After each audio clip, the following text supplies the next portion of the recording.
है ना ही गजल सुनाता हूँ, कविता लिखनी नहीं है आती, चीखे लिखते जाता हूँ। देश मेरा जल रहा है, आग लगी है सीने में, हुक्मरां सब व्यस्त दिखे हैं खून गरीब का पीने में। तो राम मंदिर या बाबरी का पक्ष नहीं मैं लाया हूँ, घायल भारत चीख रहा है, चीख सुनाने आया हूँ। घायल भारत चीख रहा है, चीख सुनाने आया हूँ।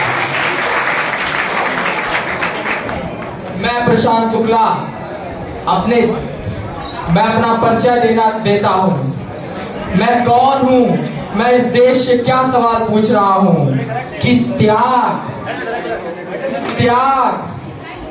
त्याग तपस्या तपोभूमिका वासी पूछ रहा हूं मैं, कि त्याग तपस्या तपोभूमिका वासी पूछ रहा हूं मैं। डमरू की डमडम करने वाला कैलाशी पूछ रहा हूं मैं, हर्षचूमी वीरों की वो फांसी पूछ रहा हूं मैं। हरिद्वार मथुरा वृंदावन काशी पूछ रहा हूं मैं।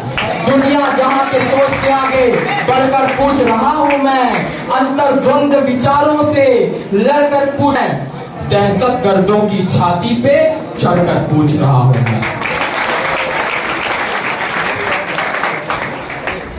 मैंने इतिहासों के अंदर कितने कितने महान सुने, कई राणा महाराणा और कितने ही चौहान सुने। सुना यहाँ तक सारी दुनिया आर्यव्रत कहलाती थी, सूरज की सारी किरणें भारत से होकर जाती थी। अरे संत महात्मा वीरों से ही मेरे देश का नाम रहा, फिर भी मेरा भारत क्यों 1200 वर्ष गुलाम रहा, फिर भी मेरा भारत क्यों 1200 वर्ष।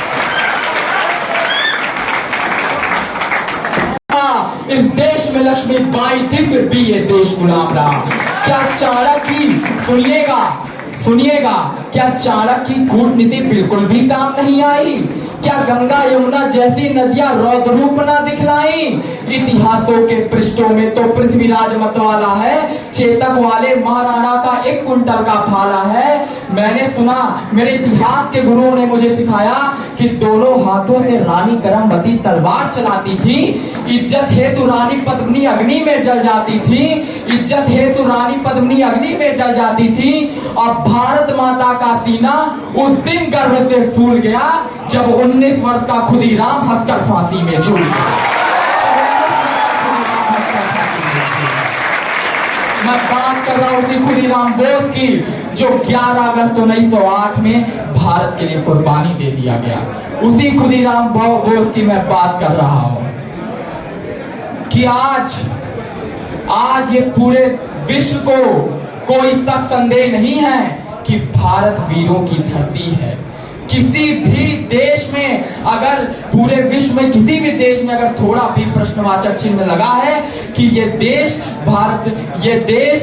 आतंकी हमलों से डर जाता है, तो मैं उस देश को करारा जवाब देना चाहता हूं कि शक संदेह नहीं, बिल्कुल भारत वीरों की धरती है। गंगा यमुना जैसी नदियां इसकी आरती करती हैं, और गंगा यमुना जैसी नदियां इसकी आरती करती हैं। इतिहासों में सच लिखा राणा या चौहान हुए, इतिहासों में सच लिखा राणा या चौहान हुए। घास फूस का देश बचाया कितने कितने महान हुए, घास फूस का देश बचाया कितने कितने महान हुए। और सारे विश्व से बोलना चाहता हूं, अरे देखो भारत के नक्शे पर बारूदों के ढेर पड़े हैं, और विपदाओं से क्या सीखा, हम जहां खड़े थे वहीं खड़े हैं। और विपदाओं से क्या सीखा, हम जहां खड़े थे वहीं खड़े हैं। कि चंदन जैसी माटी को फिर खतरे में डाल रहे हैं। आस्तीन के अंदर हम कितने सांपों को पाल रहे हैं, और ना हारे दुश्मन से। मैं प्रशांत शुक्ला अपने देश के ऊपर एक छोटा सा करारा जवाब बोलने जा रहा हूं। अगर समझ में आ जाए तो तालियां जरूर बजाइएगा कि ना हारे दुश्मन से हम, ना फांसी फंदों से हारे हैं। अरे हम तो घोर अहिंसक घर के जय चंदों से हारे हैं। अरे हम तो घोर अहिंसक घर के जय चंदों से हारे हैं। मित्रों, आज भारत 32 लाख वर्ग किलोमीटर है। अगर भारत कुछ गलतियां ना दोहराया होता तो आज भारत जो 32 लाख वर्ग किलोमीटर का क्षेत्रफल है, वो भारत 1.5 करोड़ वर्ग किलोमीटर का क्षेत्रफल का होता, मगर भारत कुछ गलतियों को दोहराया जिसके कारण ये भारत अखंड भारत से अभागा रह गया। तो सुनिएगा कि पहली बार औरत को उस दिन ज्यादा शोक मिला, शस्त्र फेंक कर बना अहिंसक जिस दिन यहाँ शोक मिला, रक्त देखकर अगर दया उसकी हृदय पिघलाती ना, सच कहता हूँ 17,000 की सेना अरब से आती ना, और 4 औरत के एक दिनार नहीं लगते, नंगी माँ बहनों के यहाँ मीना बाजार नहीं लगते, और दुनिया समझ रही थी जिसे शोर शराबा ना होता, मजहबी नाम का इस दुनिया में खून खराबा ना होता। आतंकवाद की मुझे बताओ असली देन कहाँ से है, कि आतंकवाद की मुझे बताओ असली देन कहां से है, बगदादी हाफिज कायद दाऊद लादेन कहां से है।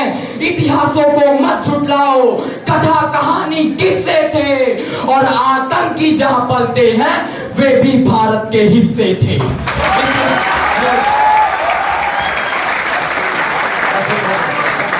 खून खराबे में दुनिया ने क्या क्या खोया है, इस भयानक खून खराबे में दुनिया ने क्या क्या खोया है, अप्रत्यक्ष सही आतंकवाद का बीज हम ही ने बोया है।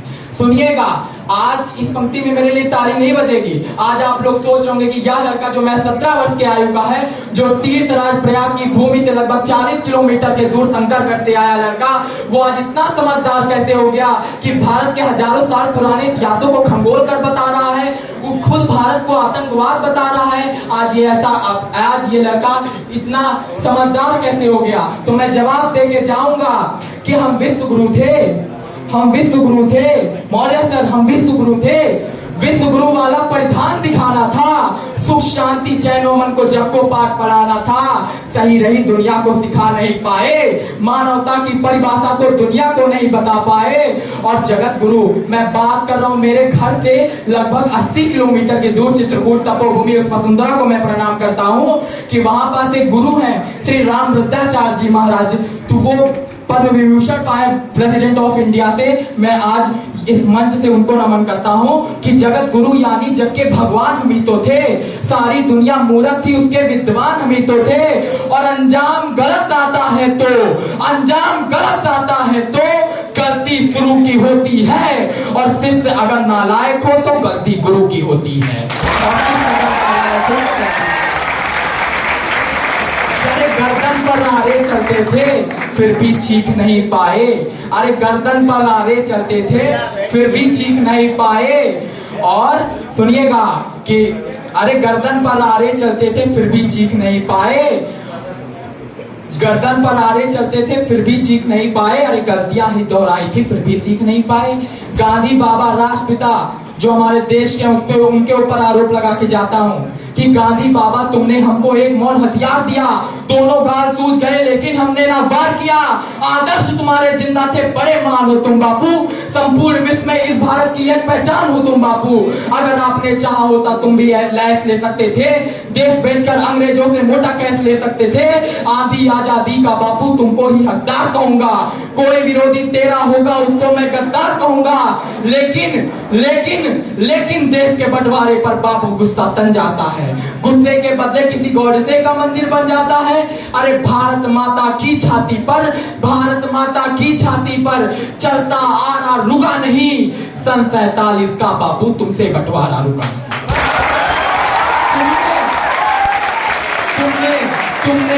तुमने बापू बोला था ये शाख नहीं छटने दूंगा, इंच इंच कट जाऊंगा मगर देश नहीं बढ़ने दूंगा। और चंदा सूरज धरती अंबर सारे ही शर्मिंदा थे, और जिस दिन देश बटा बापू उस दिन तुम भी जिंदा थे। वैसी दरिंदों के हाथों महिला हुए खिलौने थे, कविताओं में क्या बतलाऊं कृत्य कितने घिनौने थे। और 40 लाख 10-20 हजार नहीं थे साहब, बंटवारे में 40 लाख लोग मारे गए थे। 40 लाख मृत लोगों का बोलो जिम्मेदार किसे लिखूं, देश बैठने वालों में बोलो गद्दार किसे लिखूं। अरे कितनी थी आंखें जो रोते रोते पथराई थी, पूछ नहीं लावारिस लाशें जो कुत्तों ने खाई थी। हिंदुस्तान का लास्ट 4 पंक्तियां पढ़ता हूं, उसके बाद चला जाऊंगा। कि हिंदुस्तान का समय की अपनी बाधाएं हैं, मैं 4 पंक्तियां बस पढ़ूंगा, उसके बाद मैं चला जाऊंगा, आपसे वादा करता हूं कि और जाने के बाद इस सदन का 10 डिग्री माहौल उठा ना दिया तो मुझे मंच के नीचे उतरने के बाद बताया जाए कि प्रशांत शुक्ला तुम क्या कहे थे और क्या कह के चले गए। तो सुनिएगा कि हिंदुस्तान की माटी का परिवेश अधर में छोड़ दिया, बंटवारा करके भी बापू देश अधर में छोड़ दिया। कि बंटवारा करके भी बापू देश अधर में छोड़ दिया। अरे 2 थप्पड़ के बदले तो, अरे 2 थप्पड़ के बदले तो 1 थप्पड़ तो मारा करते, बंटवारा भी करना था तो ढंग से बंटवारा करते। कि बड़े नाम नर नारी रानी झांकी हो, देशद्रोह और गद्दारों का सजा देश में फांसी हो। संसार सुने सबसे ताजी शेर सुने, मजबूत सुने मर्द सुने, जो बनता है दिलेर सुने। कि हिंदुस्तान का स्वर्ग हूं मैं, गद्दारों का नर्क हूं मैं, आयुर्वेद का चरक हूं मैं, आर्यभट्ट का गणित हूं मैं। और बच्चे भी देश पर जान लुटाते हैं, इसकी यही कहानी है। वे लाखों सैनिक रखते हैं, हम 1.25 अरब सेनानी हैं। और अविरल बहता माँ गंगा का, अविरल बहता माँ गंगा का पानी बोल रहा हूं मैं। और सुन ले विश्व समूचे, हिंदुस्तानी बोल रहा हूं।